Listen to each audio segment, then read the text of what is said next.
Many thanks for staying with us here on Newsdesk. Let's start off with that particular situation that we are told of this morning, and it's that fuel prices are up by as much as 7%. Now, the Chamber of Petroleum Consumers announced the increment last night. The Chamber attributes the change to the rise in crude oil prices. My colleague Derek Ekosam has been monitoring the situation at some fuel pumps in the capital and will be joining me pretty shortly to tell us much more about what he gathered. But let's first bring you a bit of what he gathered earlier today. If you get to your fuel station, you want to fill your tank and you realize that there's been a change in the prices and you need to pay more, do not be alarmed. And that is because there's been an upward increase in the prices, and there's been about 5% increase in the petrol and diesel or fuel prices. That is because the prices on the world market have also moved up from $30 to about $36. I'm here at the Shell fuel station on the Circle Achimota Road, and I'm being told that the prices still remain the same. I've been interacting with the manager. He tells me they have not heard of any increment in the fuel prices. And so if you come here and you see from the board that diesel is still selling at 3 cedis, 199 pesos, the petrol itself is also selling at 3.279 Ghana cedis, and then the V-Power is also selling at 4.920 pesos. And so we'll move ahead and get to some other fuel stations to see whether or not the increment has taken effect or the prices still remain the same. Well, over here at the Kokomlemle Total fuel station, diesel, which used to sell at 3.199, is now 3.391 Ghana cedis, and then petrol, which hitherto was 3.279, is now 3.383 Ghana cedis. And so let's save the rest for later. But joining me now in studio to tell us much more about what he actually saw on the ground is Derek Ekosam, my colleague right here joining us. Derek, good morning. Thanks for joining us. So I know this morning you've been out and about. I was speaking to you earlier, and you seem to have toured quite a number of places. What is the situation on the ground? Is this already reflecting at the pumps? This increment? Not so much of a reflection. For most of the fuel stations that I went to, I've roamed about from East Legon right down to some filling stations here. You realize that not every fuel station has increased its prices.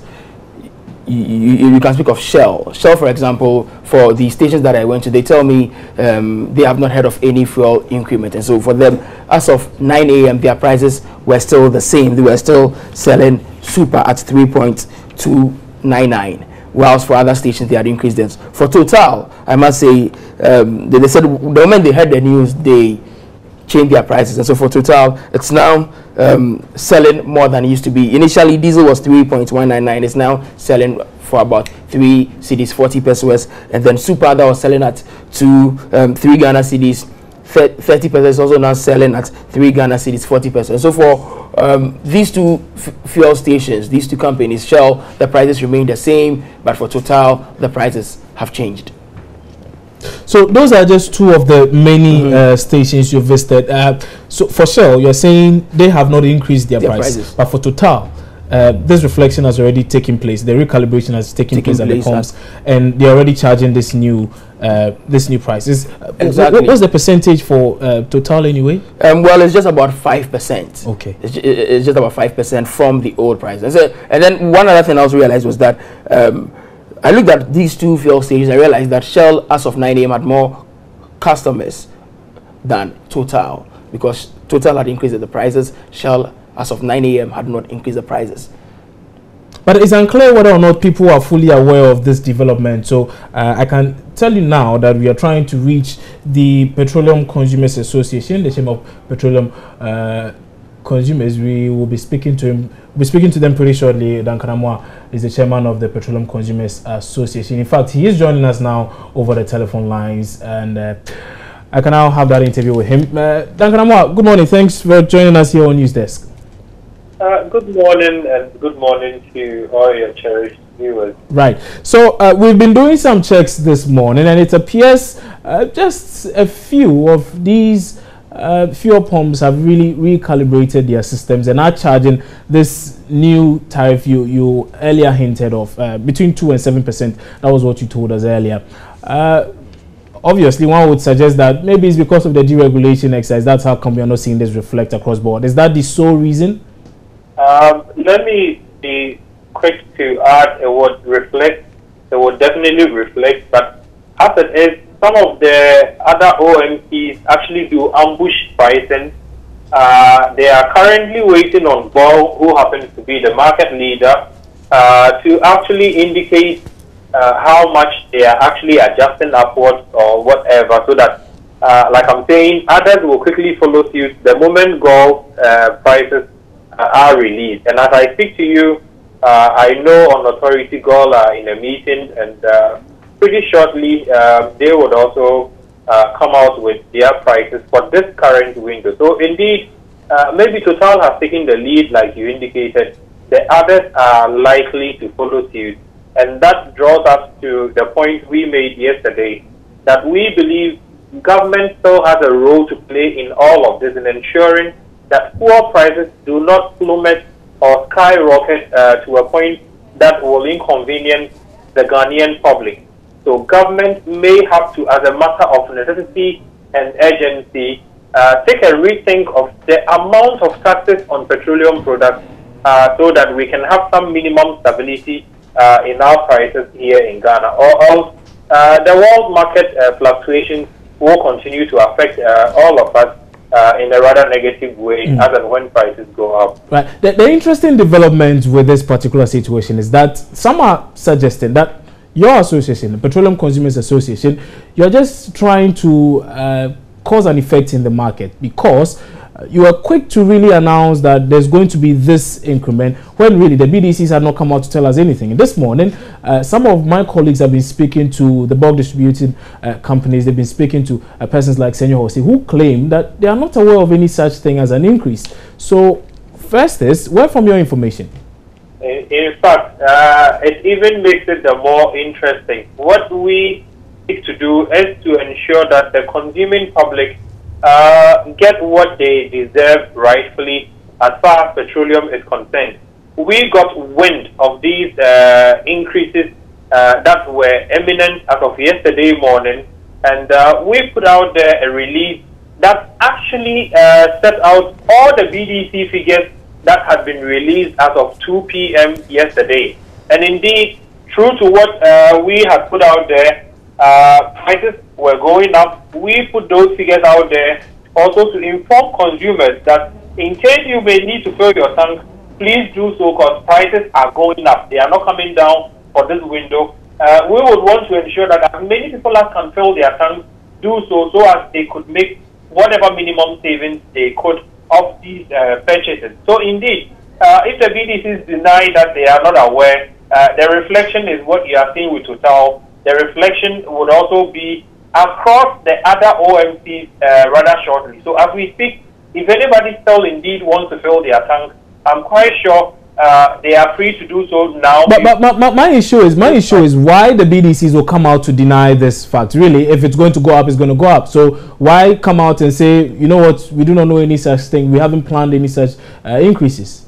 It would have been interesting if the BDCs had answered this particular question, because indeed, if we were even just preempting the situation, they are confirming our suspicions. And indeed, the prices we catalogued in our release were not prices from the Chamber of Petroleum Consumers Ghana. These are BDC prices. And indeed, if BDC prices go up, there's no way the OMCs can afford to sell for less. And that is what we proactively told the Ghanaian consumer, that prices indeed are going up. If you have any need for petroleum products now, please get them before they go up, because they eventually are going up between 2 to 7%.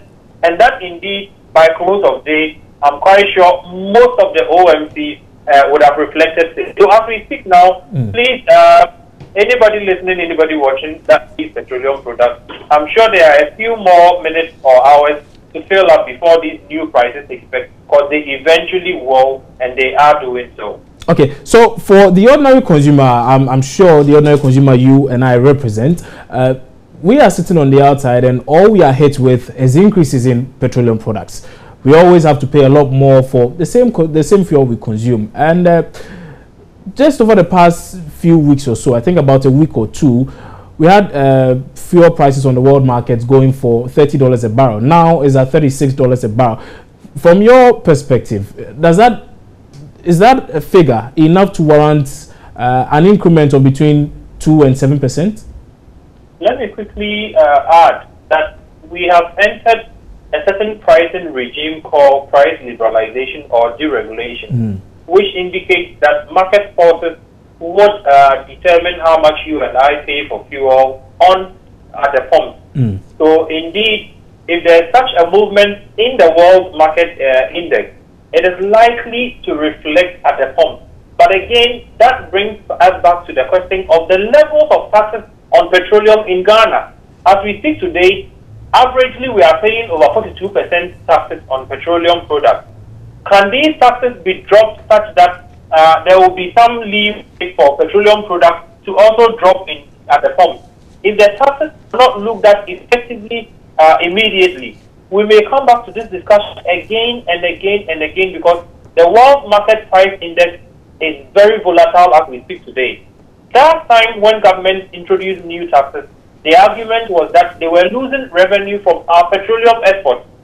Would the same argument hold today now that fuel prices on the world market is going up, meaning governments will make a little more from whatever petroleum export losses that we made? They will be making a little more. Would they be able to cut back on some of the taxes? The special petroleum tax of 17.5%. Would government be able to scale it down to say 12.5%? Would government be able to reduce road funds from 42 pesos per litre to say 36 or 35 pesos per litre? Are there any ways government can be able to ensure that prices also come down, because it has a tax element therein that pushes these prices up? Today, if you buy petrol, you are paying close to 7 Ghana cedis in taxes alone. Can something be done about it so that in the meantime, as we deal with the VDCs and OMCs, government would have done its bit also to ensure fuel prices are relatively stable or affordable to the average Ghanaian? Mr. Moore, finally, before you go, let me find out, per your own projections, seeing that we are paying as much as over 15 cedis for a gallon of fuel, even when the price of crude is $36 per barrel. What is to happen when the price of crude should rise to as much as $100 like it did some time back? That is clearly the sort of projection we are making, and we are insisting that if government does not put in a proactive measure or policy in place, Ghanaians would get to a point where we will be overstretched per our income, per our cost of living standard. Indeed, fuel prices could potentially go back to about $65, $70 within the year, potentially. And so if it is 36 today and we are buying it for 15 Ghana plus, you can imagine what it will mean when it goes to about 40, 50, 60. It means that the tax component would have to be reduced a bit, because government would then be making a little more from our petroleum exports at the Jubilee field. There has to be a correlation and a balancing act thereon. Other than that, we may come back to the same discussion of increment day in, week out, because deregulation would only take into cognizance some of these movements in world market prices and the cedi-dollar exchange variance. As far as government continues to charge more taxes on petroleum products is concerned, we think something done and sooner than so for you, in summary, the bottom line is that taxes need to go. Some of the taxes could be scaled down, significantly. Like I indicated, if you wanted to look at road fund alone, maybe you needed the funds to be able to improve road infrastructure. Now you may be able to get the funds from our Jubilee fields, because prices going up means whatever we export from Ghana also to other parts of the world would get higher value, higher returns back to the economy. Would we be able to do away with some of these taxes completely? Yes, we can. Okay. Would we be able to scale down on some of the existing taxes? Yes, we can. And I'm quite sure government may be interested in looking at this immediately, because the world market index is very volatile as we speak, and could even go up beyond the 36.24 as we are seeing today. Right. Duncan Amoah, many thanks for your time on News Desk this morning. That was Duncan Amoah, Chairman of the Consumer Petroleum Consumers Association of Ghana. And before we go for that first break here, my friend and a colleague here, Joy News, Derek Ekosam, still has a lot more to tell us. Let me just quickly take the final thing from him. So I believe you also visited some of the transport stations as well to find out whether or not there's been a relative increase in price of transport fares as well. Well, you know, usually when the fuel prices are increased, it would affect usually synonymous. The transport prices. But as of now, the prices still remain the same. This morning when I was coming in from Kaswa via public transport, the fare was still 3 cedis 40 pesos. It means that it is yet to take effect also over there. So maybe I'm sure we'll keep our tabs on the GPRT and the other transport unions to see if they would also increase their prices per the new fuel prices. I see. Right. Many thanks for that update, Derek Ekosam. And that was my colleague Derek Ekosam bringing us a lot more on the impacts and indeed the reflection of that new increases on the price of petroleum products here in Ghana. We're taking a break on News Desk. We'll return shortly with some more stories. Don't go away.